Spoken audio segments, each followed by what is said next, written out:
And number for picking them where they she done for rights exam. First school living certificate today for that side. So for Kumba, with the year say the number, it don't go for up. Compare for waiting where it be day last year. Inside Tori for this afternoon. We go take una enter for Kumba for Meme Division. For Teluna as we picking the start for right. Their first ever certificate where they go hold them inside them kwa. Tori too for this afternoon country. We go tell una as we gendarme people them for side so for Yawende. They don't help for save some different country. Picking them where they be there for inside Cameroon under the name say QNet where it been a chapter say that the giddy picking them work. All these picking the way they come up from 14 different countries them. As we will take here, they be only fool them before they bring them for Cameroon. We go talk on top that chapter. Now so too go tell una as we gendarme people they don't talk. If you there for inside trouble, particularly when you see say that they do you something where you there on your right, number where you supposed to call, and when you there for inside danger, number where you supposed to call, they don't do sensitize on top these two numbers them.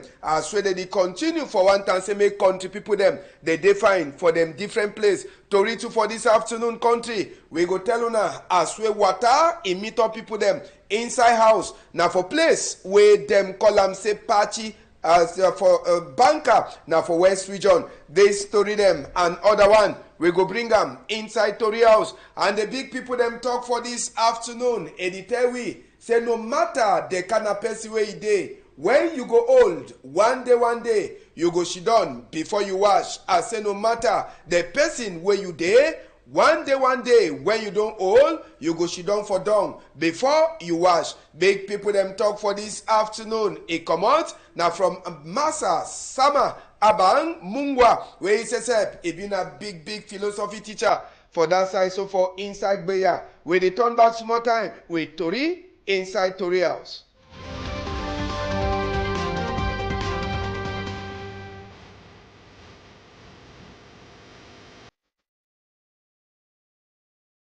Good afternoon for outside the country people them. Plenty glad for meet up una for inside Tori house. As well tell una we go begin now with the matter for book and primary school book. Now for they will go enter direction Kumba Meme Division inside Southwest Region for Cameroon country. Now big man that for primary school book for inside Meme where he says if we do turn this early morning time as we picking them for that side. So for inside Meme Division they start to join other their combi them for write their first ever certificate exam. First certificate where they go put them inside them academic bag. Country people them as we Tori enter for inside we here compared to last year. Wait where they don't get them. We get increase for school picking them where they should done for right first school living certificate. Whether na for Kumba 1 or na for Kumba 2, Sabi said the inspector them for the primary school book for all these two zone them. All them they glad. Now say waiting inside Kumba 1, they notice and say some one picking in Los Sense, it no be Sabi center, but they also keep it say make it right. But for Kumba 2, as so the woman says I want the shout red where he been an inspector for primary school book for Kumba 2, he talk for we. He make we for understand. Say for that side, trouble no day. And na big glad where they delegate for primary school book where be the turn for look they place them too. He glad say picking them. They can't pay for inside exam class. Nothing to nothing. You know they disturb them. As well I tell you now, last year we hear saying around 7,000 picking them. They be she done for this first school living certificate exam. But this year it don't go to 8,000 picking them. 8,000 plus picking them. Now it means they will get at least 1,000 applause where they don't act this year for inside the exam. For now, nothing it no dey happen. They picking them, they concentrate on top their book. As well I don't tell you now. Now the first certificate where this picking them, they go put them inside them back for academic. Country people them we go here wait to where the inspector for primary school book for that side. So for Kumba 2 subdivision Mama Kema Victorine Epus Leke a talk for we concerning the exam way the right for your own section. Make we hear it talk for Nzaibwe a microphone. Kumba 2 start today like in other places for the nation, and we start very early before 7 a.m. All the candidates they be there for compound, but for a few where they become around 8 o'clock, but they be meet the orders and they be right. Every teacher for all the schools, they be there present.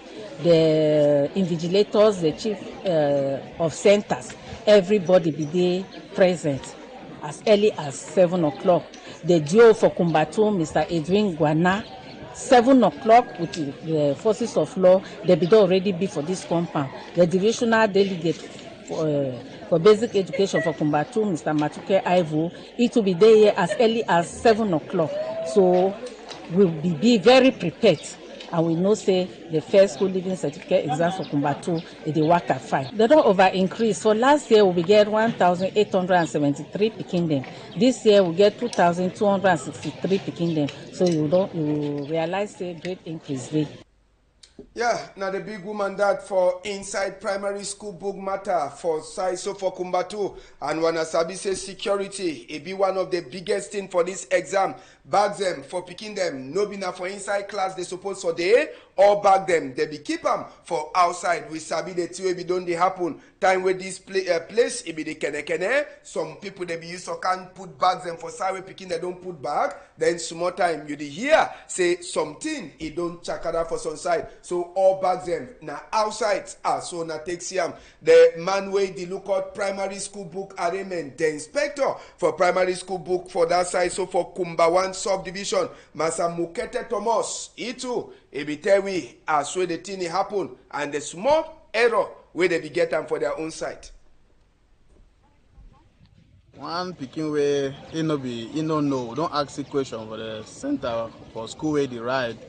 He no know even the school where be right common entrance. But we don't struggle for accommodating. It they comfortable so way they.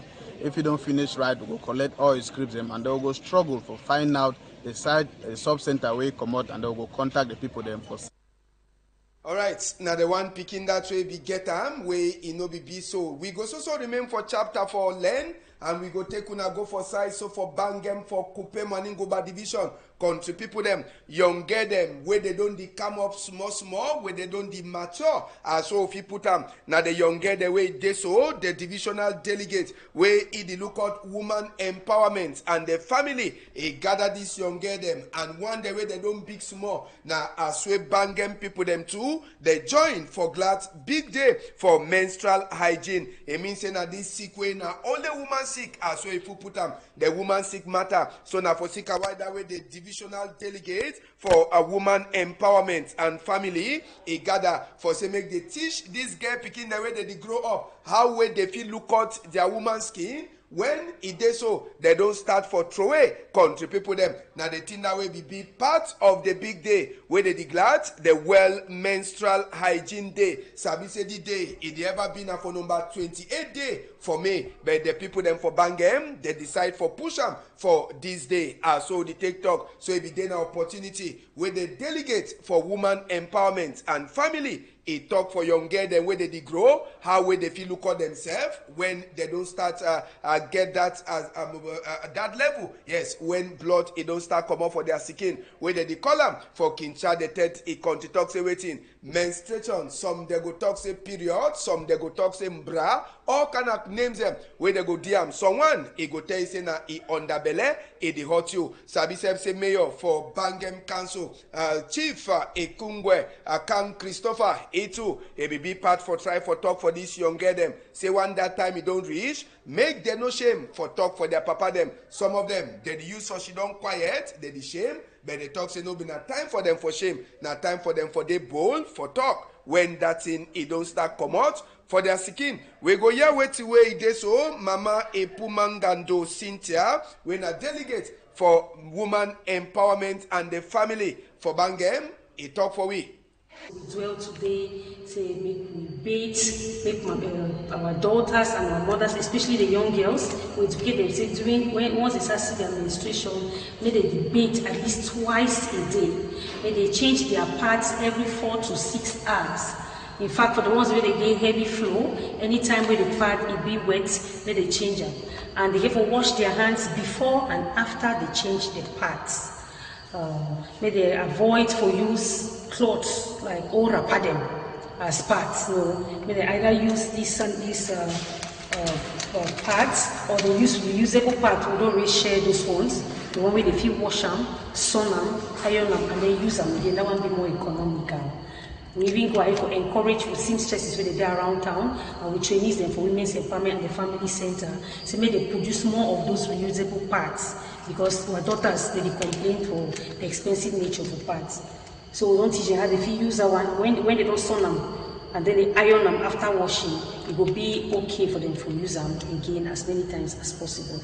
We also encourage them to get separate underwears where they use them during menstruation from the ones where they use them for their normal, regular, day-to-day life. I think they will be very interested in the education generally, and it will be highly participatory. They ask a lot of questions, especially concerning their cycles, the overstress for the ones where they get short cycles, and all we know how delicate that 21-day cycle is. And so we take the time to explain. We'll even get assistance from the district medical office, where we send a nurse down who can support me for this campaign. All right, now for the young girl, the way they grow up, where they never start get that woman sick way, they disturb them plenty. Yes, now for the way they be tell them how for look at them. The mayor for Bangem, Masa Christopher Kang, Ekungwe, he too, he be talk for we. Every person knows in a natural thing. All man knows in a natural thing. You sitting here, your brothers. Some of you have brothers, not so. You have brothers. Your brothers know that as a woman, it comes to a certain age when you start menstruating. It's a normal thing. Your father knows. Your friends in school, everybody knows. Now, for people say, you know the shame, say the menstruation, because menstruation is a natural thing. That's the way it happens to every woman. Where it don't reach that age. So puberty up to menopause. All right, now today so also the top country people them, we honor them. They go to start meet up for their National Assembly House. Country people them for start the June session for National Assembly and for the site so for communication country. The first time with National Assembly, he get a talk person for inside, Masa Emmanuel Likine, where he never take, where they put it on top chair. He don't talk say National Assembly, he don't prepare, and the Tory people them so they can cover the opening ceremony for this as June session for National Assembly. Them too, they no go get any problem as with the communication side. They already prepare for all the Tory people them where they go enter for them. We'll be talk. We have see the different badges them for the different media them Tory people them where they go come cover this big session for June for honor them. But now waiting where this honor them they go the talk for the June session. Now question that will put them for Masa Emmanuel Likine where he be talk man for National Assembly.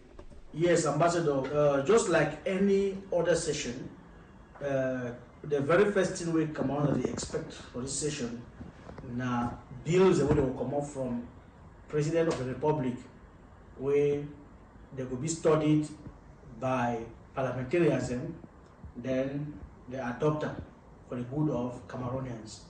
You know, say National Assembly, a first major work now for vote bills, and the second one now for control government action, and all of this be done for the favor for Cameroonian people. And so for this June session, like I talk, like all other sessions, we'll get bills and when they will come, and they will be bills of diverse importance.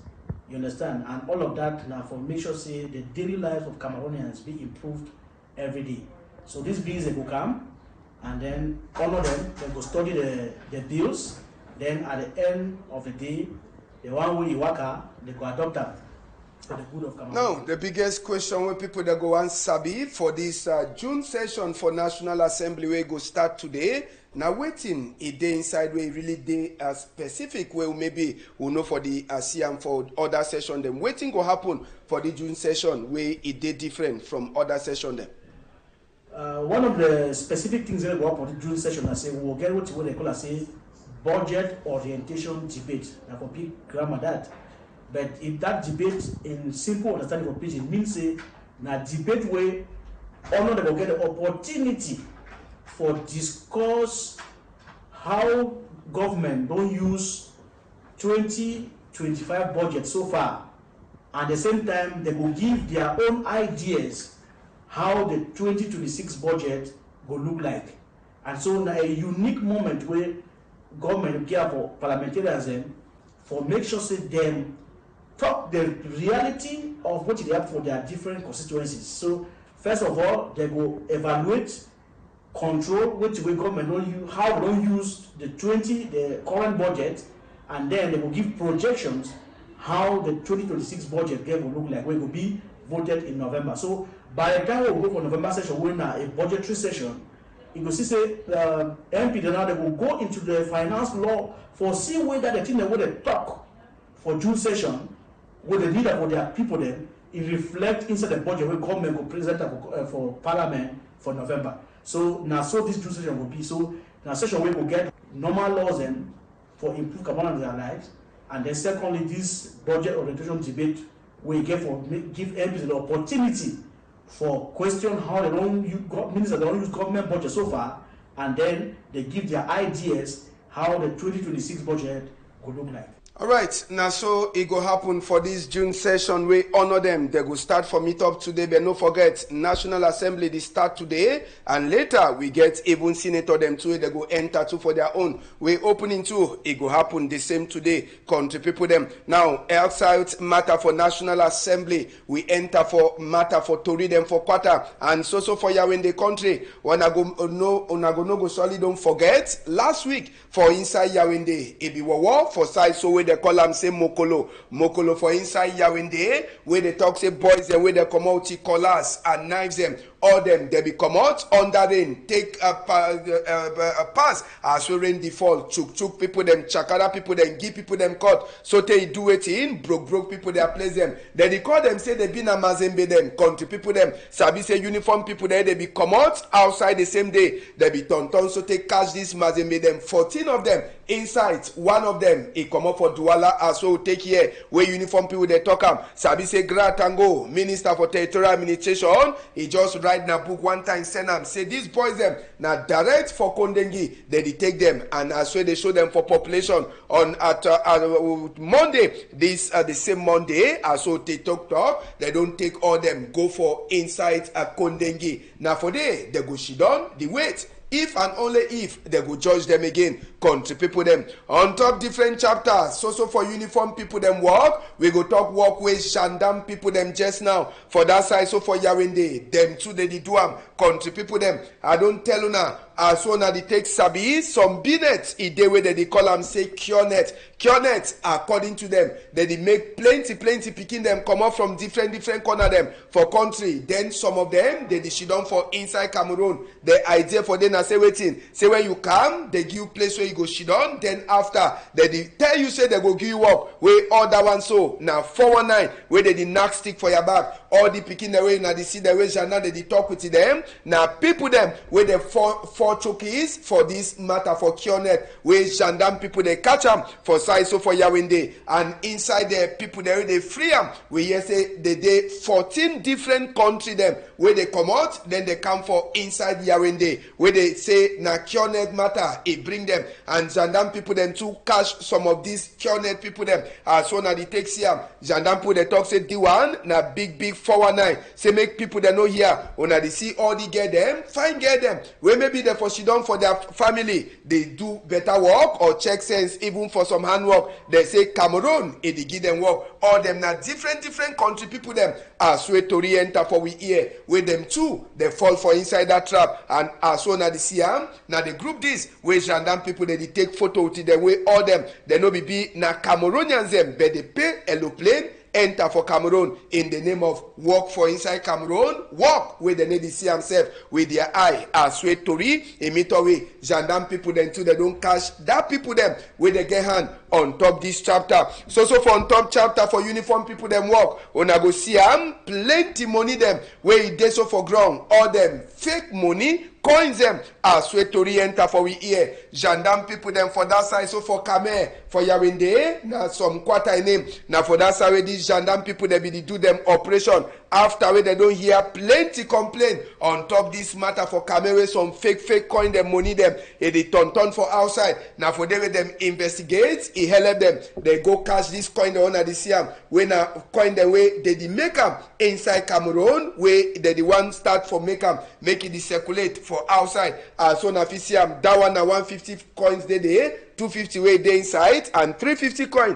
wey dey for inside. Na so the gendarme people dey cash plenty of this coin dem. Na the countryman dis per the man wey dey talk say na e dey so e dey for back all this coin dem wey dey fix am for inside Yawende just now. The gendarme people they don't talk say they no go left anything for disturb economy for country. Una see am na coin them wey they don't make am inside Cameroon. It means say Cameroon e no even need bayak again at all. If you just need for gather all the boy them where they make fake money, then me put them for one place, give them correct material, say may they make money. Now so they go make money for country. Common sense e plenty over for inside Cameroon. Gendarme them they don't talk say they no go leave am, they go continue for inside them work. Another case for gendarme people them, so for that side, so for Yawende country people them, now inside matter for strong medicine them. As so the talk when I see as well gendarme people they enter for boxing. Now tell that for these people them where the people that they smoke banga, they the same banga, they the sell tramadol, sell cocaine, tie, all thing. Now where they sell them. Now them this where gendarme people they catch them. Service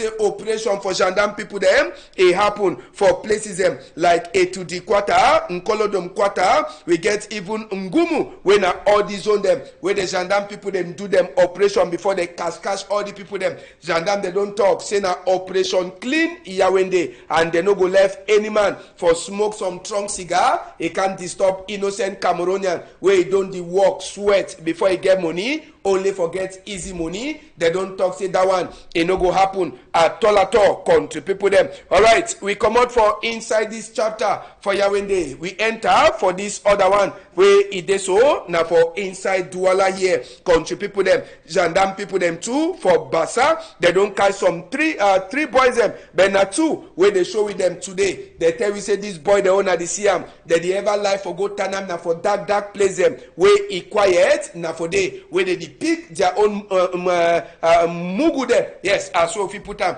when they go stand for that place, you can't break them. They are Okada, they carry you. If you know understand, if you know agree, wait where they want that collapse where you see them, that knife now for on top your skin, you go answer. Complain with gendarme people they don't get them, now it make them enter. As so they don't get plenty call them. Now so they take enter operation where they make them. Now so they pick that up boys them. As so now they take them with their dagger and collars where they take make a trouble for inside country people them. All right, abega as so we don't already start show them. Sabi say gendarme people them too they don't continue for the talk for country people them. Say waiting make the sabi say their telephone line them 1501 and 113. This number them they very active. As well gendarme people they don't talk say if you dey for road then they want thief you where it checks in as some corruption matter. Number where you supposed to call them now 1501. Yes, 1501. Now the number that way they call them. If matter for choco or the one abuse your rights, he enter for inside.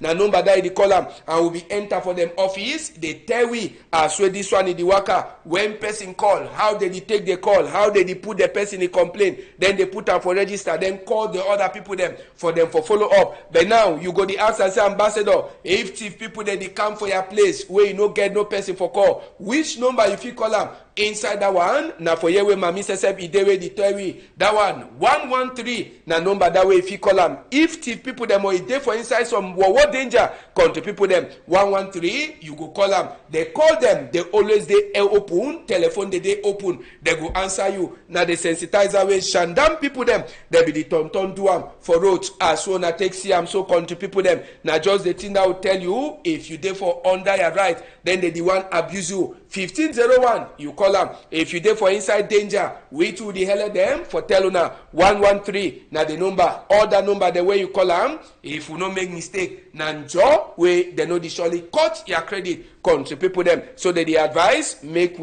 use with the ESA sote now since the time when they launch, they don't get more than 7,000 calls them where you don't enter for that number according to way Colonel Parfait. He talk for we country people them. Now so take here on top that chapter.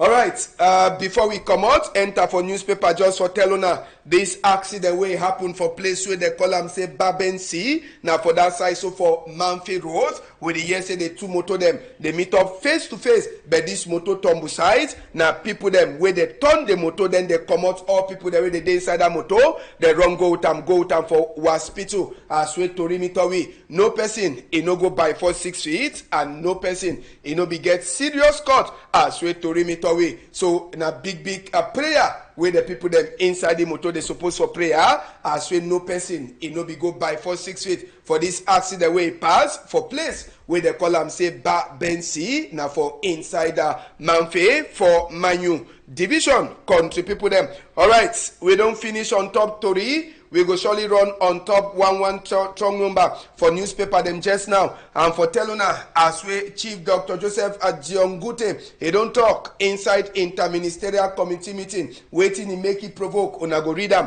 inside the Dawn newspaper. The Dawn, he get different chapter for Torio, if you read them too. This afternoon, another newspaper, now the guidance post where they talk for we security, it be so turn up fine, and with the year, as we some MLC members them, they don't put them from as we they deny say me Professor Maurice come to no come out for Douala here. Una go read different chapter 2 for inside the guidance post where they say may they stop for the disgrace power for A2D, and as well they come out for Teluna matter for both land trouble that the tell say minister where the local land for country he don't cancel that book on top land title. Una go read them, and una go read 32 way consign Limbe City Council way he don't get new firefighter truck. It means say when fire it dey for Limbe just now moto go day way he go lost that fire. Wanna go read that one and order to read them inside Eden newspaper for this afternoon. Country and municipal updates in the talk for we